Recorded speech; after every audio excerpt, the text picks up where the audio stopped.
दोस्तों आज मैं आपके लिए लाया हूँ कोरिया की लेटेस्ट हॉरर थ्रिलर मूवी जिसकी कहानी सस्पेंस से भरी हुई है और मूवी का नाम है टारगेट। इस मूवी में हम लोग देखेंगे कि ऑनलाइन दुनिया कितनी ज्यादा खतरनाक है और आपको ये मूवी काफी ज्यादा पसंद आएगी। IMDb ने इसे 7.7 आउट ऑफ 10 की रेटिंग्स दी है और इसी के साथ मैं स्पेशल थैंक्स देना चाहूंगा हितांशु प्रधान 771 को, जिन्होंने मेरे को हॉन्टेड इन की वीडियो पे सुपर थैंक्स दिया, और पोक वारमैन 1801 को, जिन्होंने मेरे को मैलिग्नेंट मूवी की वीडियो पे सुपर थैंक्स दिया। आप लोगों के इसी सपोर्ट से मैं इतनी ज्यादा वीडियोस ला पाता हूँ, तो इसी तरीके से सपोर्ट करते रहिएगा क्योंकि अब हम देखने जा रहे हैं टारगेट मूवी की एक खतरनाक कहानी। तो ये कहानी शुरू होती है ऑनलाइन दुनिया के कल्चर को दिखाते हुए, जहाँ पे पूरी दुनिया बस अपने फोन पे लगी हुई रहती है। इन सब के बीच में हम एक लड़के को देखते हैं जो टारगेट नाम की एक ऑनलाइन शॉपिंग साइट चला रहा था, और वो साइट एक सेकंड हैंड साइट थी जैसे कि OLX, जिसपे हम लोग सामान बेचते और खरीदते हैं। वो लड़का एक लड़की को अपना एड्रेस वगैरह भी दे देता है, जबकि वो उसे जानता भी नहीं था क्योंकि उस लड़के को अपना लैपटॉप बेचना था और वो लड़की लैपटॉप खरीदने वाली थी। सीन यहाँ से जाता है सो ह्यून नाम की एक लड़की पे जो ऑफिस की मैनेजर है, और वो लेबर्स को डांट रही थी क्योंकि उन्होंने गलत काम करा था फ्लोर पे। इस बात की वजह से सो ह्यून को अपने बॉस से भी डांट पड़ती है और बॉस उसी से बोलता है लेबर वाला काम करने के लिए, पर हमें ये भी पता चलता है कि जो सो ह्यून का बॉस है वो उसे पसंद करता है। खैर सो ह्यून अब अपनी दोस्त दालजू के साथ थी और दालजू भी उसी के ऑफिस में काम करती थी। वो दोनों बात कर रहे थे सो ह्यून की खराब वॉशिंग मशीन के बारे में। यहाँ पे दालजू सो ह्यून को टारगेट साइट के बारे में बताती है जहाँ से सो ह्यून एक सेकेंड हैंड वॉशिंग मशीन कम दाम पे खरीद सकती है। वहीं दूसरी तरफ जो वो लड़का था मूवी की स्टार्टिंग में, उसे मैसेज आता है उस लड़की का कि मैं अपने भाई को लैपटॉप लेने के लिए भेज रही हूँ, और हम समझ जाते हैं कि वो लड़की असली है ही नहीं। उस लड़की का भाई बनके अब एक आदमी उस लड़की के पास आ जाता है और फिर अचानक ही उस लड़के को स्टैब करके बुरी तरीके से मार डालता है। मतलब दोस्तों, ये जो लड़का आया था ये एक सीरियल किलर है जो टारगेट वेबसाइट को यूज करके अपने विक्टिम्स को टारगेट करता है। सीन वापस जाता है सो ह्यून पे, जो रात के टाइम वो लेबर वाला काम कर रही थी टाइल वगैरह हटाकर, जब वो डर जाती है कॉकरोचेस से, और फिर वहां पे आ जाते हैं दालजो और सो ह्यून का एक और दोस्त मिन जाए। काम खत्म करके सो ह्यून दोनों को अपने घर ले जाती है जहाँ पे मिन जाए सो ह्यून की वॉशिंग मशीन ठीक करने की कोशिश करता है, पर वो मशीन कबाड़ा हो गई थी। और दूसरी तरफ वो सीरियल किलर टारगेट वेबसाइट पे उस मरे हुए आदमी का सामान अपलोड कर देता है ताकि अब वो उस सामान से पैसे कमा सके। कहने का मतलब ये सीरियल किलर लोगों को मार के उनका सामान बेच के पैसे कमाता था। अब आगे कुछ सीन में हम लोग देखते हैं कि बहुत सारे लोग टारगेट वेबसाइट से सामान खरीद रहे हैं और वो सीरियल किलर उन सबसे पैसे ऐंठ रहा था, क्योंकि कुछ सामान ठीक होता था और कुछ सामान ठीक नहीं होता था। और इसी बीच में सो ह्यून मैसेज करती है एक सेकंड हैंड वॉशिंग मशीन के ओनर को। सो ह्यून उस ऑनर से बात करना स्टार्ट कर देती है और वो उस वॉशिंग मशीन को खरीद लेती है, पर जब मशीन को उसके घर पे इंस्टॉल करा जाता है तो वो सेकंड हैंड वॉशिंग मशीन भी कबाड़ा निकलती है, और इस बात से सो ह्यून को आ जाता है गुस्सा।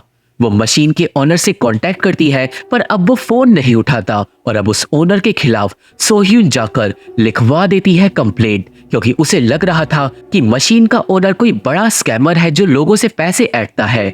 इस केस की FIR लिखते हैं डिटेक्टिव ना और डिटेक्टिव जू, और ये दोनों अभी इस केस को मामूली समझ रहे थे, पर वो सो ह्यून को वादा करते हैं कि वो इस स्कैमर को जरूर पकड़ लेंगे। अब बेचारी सो ह्यून ज्यादा पैसे तो कमाती नहीं थी, और इसलिए अब उसे कपड़ों को बाहर लॉन्ड्री में जाकर धोना पड़ रहा था, क्योंकि नई वॉशिंग मशीन के उसमें पैसे नहीं थे, और इस काम में हद से ज्यादा मेहनत लग रही थी, जिससे सो ह्यून को उस वॉशिंग मशीन वाले पे और ज्यादा गुस्सा आ रहा था। अब दोस्तों, सो ह्यून घर जाती है और वो उस वॉशिंग मशीन के ओनर की प्रोफाइल को पूरी तरीके से छान मारती है, और वहां पे हम लोग देखते हैं उसी लड़के के लैपटॉप को जिसका मर्डर हुआ था। और इसका मतलब सो ह्यून को जिस आदमी ने वॉशिंग मशीन बेची है वो वही सीरियल किलर है, और वॉशिंग मशीन असल में उस लड़के की है जिसका कत्ल हुआ है। यहाँ पे अब सोह्यून लोगों को कमेंट में बताने लगती है कि इस आदमी को पैसे मत भेजो, ये एक स्कैमर है। और वो ये भी बता देती है कि मैंने इस स्कैमर के खिलाफ रिपोर्ट भी दर्ज करवा दी है। और वहीं दूसरी तरफ उस सीरियल किलर को ये सारी बातें पता चल जाती है। सीरियल किलर के पास पूरा हैकिंग का सिस्टम था, जिससे अब वो किलर सोह्यून के सिस्टम को हैक कर लेता है। अब इतने सारे कमेंट्स के बाद वो सीरियल किलर एक फेक आईडी से सोह्यून को मैसेज करता है और सोह्यून भी उसे खूब सुनाती है। वो दोनों मैसेज में लड़ते हैं, पर एंड में सीरियल किलर सोह्यून को रिप्लाई करना बंद कर देता है, जिससे सोह्यून को लगता है कि वो जीत गई, पर नहीं, क्योंकि इस कहानी की तो बस अभी शुरुआत हुई थी। अब अगले दिन सोह्यून अपने बॉस के पास जाती है, पर जब वो अपने बॉस से बात कर रही थी तो बॉस के बात करने का लहजा बिल्कुल स्कैमर जैसा था, जिससे सोह्यून को शक होता है कि कहीं वो स्कैमर उसका बॉस ही तो नहीं।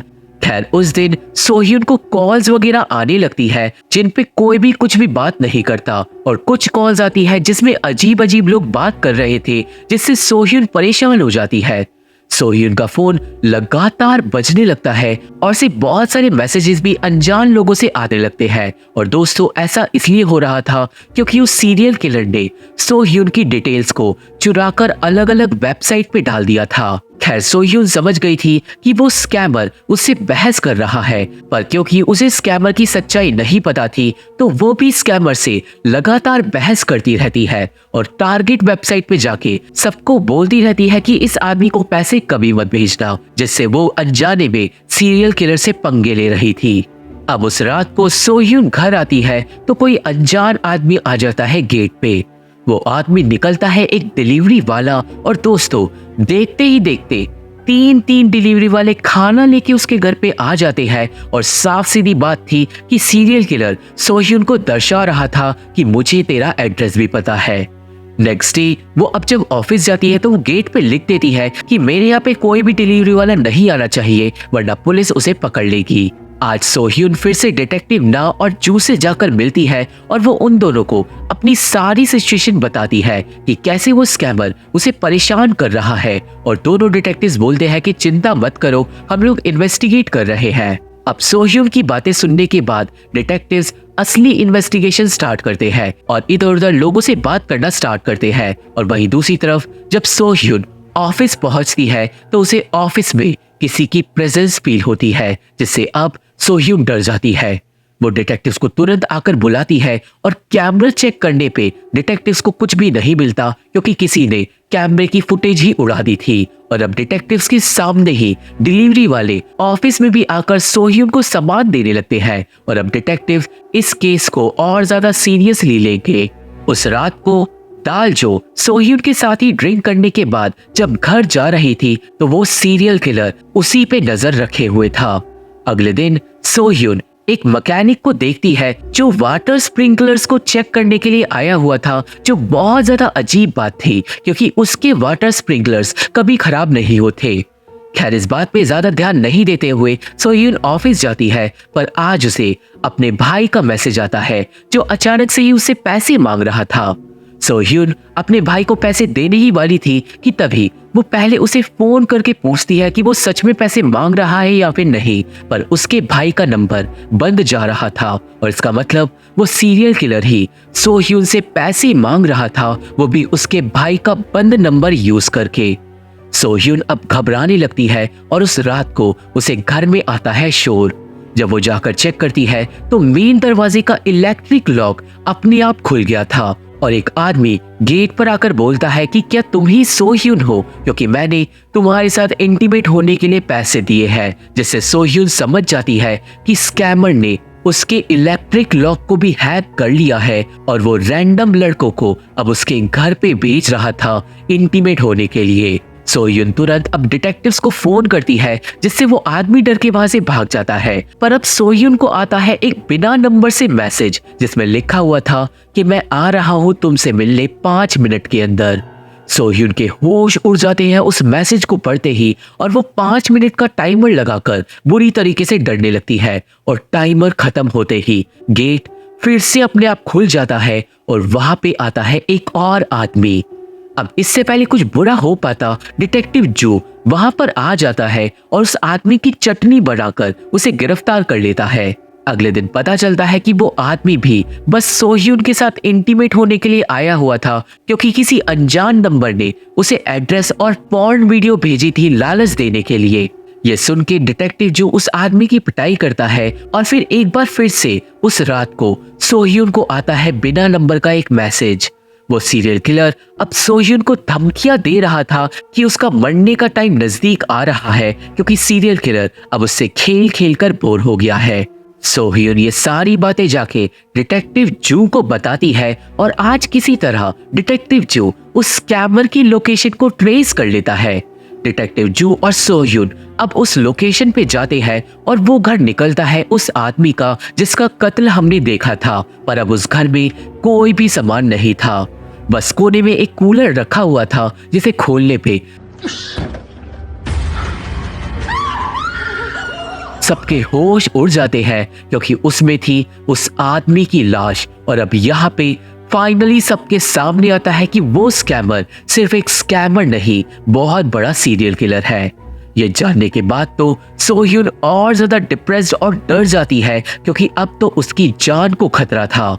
डिटेक्टिव जू सोह्यून से बोलता है कि तुम डरो मत, हम उस आदमी को पकड़ लेंगे। जिसके बाद सोह्यून उदास होकर घर चली जाती है। डिटेक्टिव जू और डिटेक्टिव ना मिलके अब सारा फोकस इसी केस पे करते हैं और दूसरी तरफ हमें पता चलता है कि वो जो वाटर स्प्रिंकलर रिपेयर करने आया था ना, वही सीरियल किलर था, क्योंकि उसने अब स्प्रिंकलर के अंदर कैमरा फिट कर दिया था सोह्यून पे नजर रखने के लिए।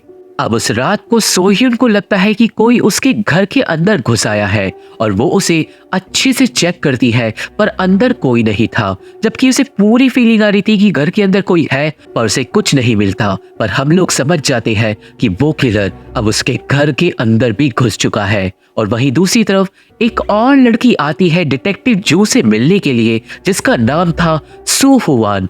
सू हुआन अपनी कहानी बताती है और उसकी कहानी भी बिल्कुल सोह्यून जैसी थी। सू हुआन को भी वो सीरियल किलर डिलीवरीज भेजकर परेशान कर रहा था और आज तो उस सीरियल किलर ने उस पे हमला ही कर दिया था, वो भी घर के अंदर घुस के। सू हुआन अपनी खिड़की को तोड़कर घायल होकर बड़ी मुश्किल से घर से भागकर आ गई थी, वरना वो आज मारी जाती। और इसका मतलब वो सीरियल किलर सिर्फ एक इंसान के पीछे नहीं पड़ा हुआ। अब अगले दिन जब सोह्यून ऑफिस जाती है तो मिनजाए बताता है कि ऑफिस में मरम्मत चल रही है और इसलिए आज छुट्टी है। सोह्यून वापस घर चले जाती है, पर उसका पीछा करता है उसका बॉस। घर के दरवाजे पे आके बॉस घर के अंदर आने की जिद करने लगता है, पर सोह्यून को ऑलरेडी बॉस पे शक था और इसलिए वो मना करती है। बॉस इसके बावजूद भी घर में जबरदस्ती घुसने की कोशिश करता है, क्योंकि वो ड्रंक होकर आया था और सोह्यून अपने बॉस का हाथ ही दरवाजे में दबाकर गेट बंद कर देती है। बॉस तो अब वहां से चले जाता है, पर सोह्यून इतनी ज्यादा सहम गई थी कि हर चीज से अब उसे डर लग रहा था। उसे आज बाथटब में सामान फैला हुआ मिलता है जैसे कोई नहा के गया हो, और किचन में भी खाना बिखरा हुआ था। और तभी कंप्यूटर अपने आप चालू हो जाता है और स्क्रीन पे लिखकर आता है, आज तो तुम घर जल्दी आ गई। सोह्यून ये देखकर बुरी तरीके से डर के तुरंत डिटेक्टिव्स को बुलाती है, पर किसी को घर में एक भी फिंगरप्रिंट नहीं मिलता। मतलब वो सीरियल किलर अपना काम सफाई से कर रहा है। सोह्यून पुलिस स्टेशन में रिपोर्ट लिखवाने जाती है, जहां पर उसे आता है एक डेमोनिक सपना, जिसके बाद वो बेहोश हो जाती है। वही डिटेक्टिव ना और जू अभी तक केस में कोई लीड नहीं ढूंढ पाए थे और सोह्यून की हालत बिगड़ती जा रही थी। अगले दिन वो सीरियल किलर सोह्यून को फोन करके उसे उसकी सारी बैंक डिटेल्स बताता है, जिसके बाद वो सारे पैसे सोह्यून के बैंक से निकाल लेता है और इससे सोह्यून का हो जाता है दिमाग खराब। उस रात को अब डिटेक्टिव जो रुका हुआ था सोह्यून के घर के बाहर कि तभी शीशा तोड़ के वो सीरियल किलर अंदर आ जाता है और डिटेक्टिव जू को दवाई सुंघाकर बेहोश कर देता है। किलर एक चाकू निकाल के डिटेक्टिव जू को मारने वाला था, पर वो ऐसा नहीं करता क्योंकि आसपास कुछ लोग आ जाते हैं। वही डिटेक्टिव ना ऑफिस में कुछ सीसीटीवी फुटेज देखने के बाद पता लगाता है कि सीरियल किलर तो सोह्यून के घर के आसपास ही पहरा लगाता रहता है और ये देखकर डिटेक्टिव ना भी भागता है सोह्यून के घर। वही किलर आज आ गया था सोह्यून को मारने वाली स्टेज पे और वो जाकर मेन गेट का ताला खोल ही रहा था कि वहां पे आ जाता है सोह्यून का बॉस, जो माफी मांगने आया था और फूल भी लाया था। बॉस जब किलर को देखता है तो उसे लगता है कि सोह्यून का इस आदमी से चक्कर चल रहा है, जिससे बॉस थोड़ा भड़क जाता है क्योंकि वो भी सोह्यून को पसंद करता था। और इस धक्का मुक्की में वो किलर बॉस को ही बुरी तरीके से स्टैप करके मार डालता है। अब काफी देर बाद सोह्यून वापस आती है घर पर, जब तक किलर लाश वगैरह छुपा चुका था और घर के अंदर घुस चुका था। घर के अंदर आके सोह्यून सो जाती है कि तभी उसे लगता है कि कोई उसे देख रहा है और तब उसकी नजर जाती है वाटर स्प्रिंकलर पे, क्योंकि उसके अंदर कैमरे वाली लाइट चल रही थी। सोह्यून जाकर सारे स्प्रिंकलर अब चेक करती है और सबके अंदर कैमरे वाली लाइट जल रही थी और वो समझ जाती है कि किलर ने उसके पूरे घर में कैमरा फिट कर रखे हैं। और तभी सोह्यून की नजर पड़ जाती है अपने बॉस की लाश पे, जिसे किलर ने एक कोने में छुपा दिया था। सोह्यून की रूह कांप जाती है, पर तभी पीछे का गेट खुलता है और अब वो सीरियल किलर पीछे ही खड़ा था। सीरियल किलर तुरंत उस पे हमला कर देता है और वो सोह्यून को मार कर गिरा देता है। और सोह्यून सीरियल किलर के चेहरे को देखते ही समझ जाती है कि ये तो वही आदमी है जो स्प्रिंकलर्स को ठीक करने के लिए आया था। अब तभी डिटेक्टिव ना सोह्यून के घर के पास पहुंच जाता है और डिटेक्टिव ना को डिटेक्टिव जू बेहोश हालत में मिलता है। वो भागता है तुरंत सोह्यून को बचाने के लिए, पर तभी सीरियल किलर सोह्यून को गाड़ी में बिठाकर अपने साथ ले जा रहा था। डिटेक्टिव ना तुरंत सीरियल किलर का पीछा करता है और जू को भी तभी होश आ जाता है। दोनों डिटेक्टिव्स अब सीरियल किलर का पीछा करते हैं गाड़ी में और उसकी गाड़ी को टक्कर मारते हैं, पतली पतली गलियों से निकल कर जाते हैं। पर अचानक ही इस भागा दौड़ी में डिटेक्टिव ना का हो जाता है एक ट्रक से एक्सीडेंट। उस एक्सीडेंट में ना बुरी तरीके से घायल हो जाता है और सीरियल किलर की भी गाड़ी पलट जाती है। डिटेक्टिव जू तुरंत अपने पार्टनर को पहले बचाने के लिए भागता है, पर इस चक्कर में सीरियल किलर घायल होने के बावजूद भी भाग जाता है और वो सोह्यून को ये कह के छोड़ जाता है कि चलो मैं तुम्हें जाने देता हूँ। जिसके बाद सोह्यून घायल होकर बेहोश हो जाती है। हॉस्पिटल में जाने के बाद डिटेक्टिव ना की हालत अब हो गई थी क्रिटिकल, पर सोह्यून कुछ ही दिन बाद ठीक हो जाती है और जब तक सोह्यून को निगरानी में ही रखा जाता है।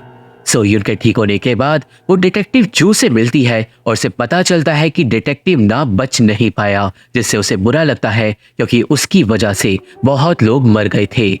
सोह्यून अब घर के लिए निकलती है क्योंकि वो जानती थी कि अब सीरियल किलर उसका पीछा नहीं करेगा, पर तभी वो रास्ते में लोगों को सोशल मीडिया पे टारगेट वेबसाइट को यूज करता हुआ देखती है और सोह्यून को आता है एक सिंपल सा आइडिया जिससे वो शायद सीरियल किलर को पकड़ पाए।